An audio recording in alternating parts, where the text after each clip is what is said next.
Well, good evening, everybody. This is an episode of Reality Is.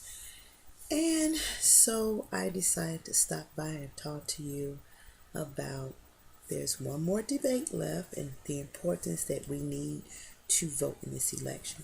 But I also want to talk about, I saw on the news today that Donald Trump felt like the elections were rigged.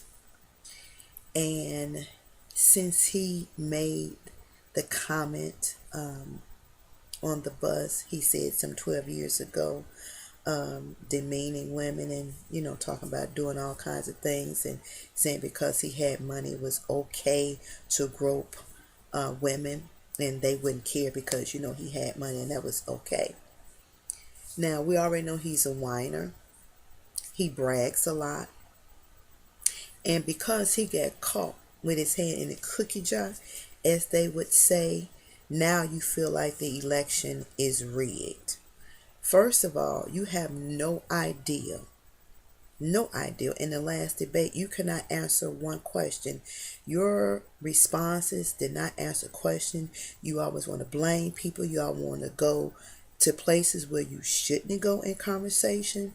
And if you're going to be commander in chief over these United States, you need to know how to conduct yourself accordingly.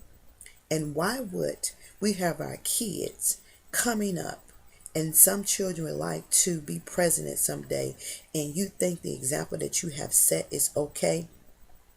You admitted to defrauding the system, and clearly, as has been stated before, President Obama had done something like that. Some of you people want to hang him by his neck.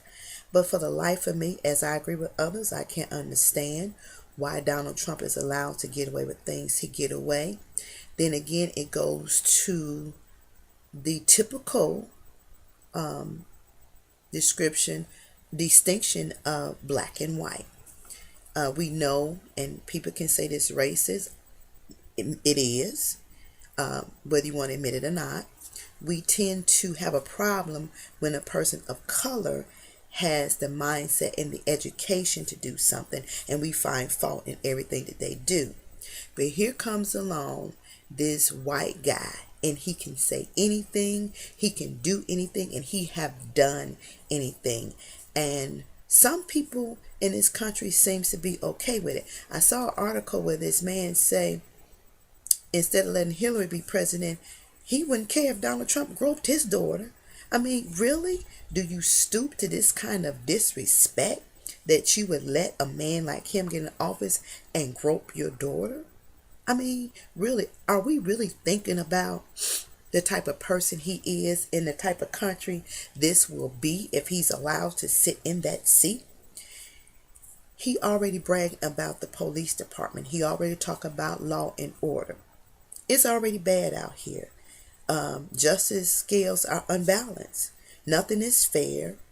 People are wrong, and because of skin color, it does make a difference. And how do you feel like he's a qualified candidate when he don't have no plan and he don't have no clue? Because he rants and rave and people allow him to say whatever he wants to say. You think he's the prime candidate to be the president of the United States? And then for the life of me, I can't understand what good media is, because some of these media outlets continue to report this mess. And who's going to stand up and say what he's doing is wrong? It's okay to spew out hate. It's okay to bull crap or bulldoze people in your saying, talking about people fat, talking about you can do anything you want to a woman because you have the financial status. He has no clue about inner city and what goes on, and neither do he care. So I hope and I pray that people really open your eyes and listen and get out and vote, because this election is no joke. This is by far the worst presidential election that will go down in history. I kid you not. And it's a shame.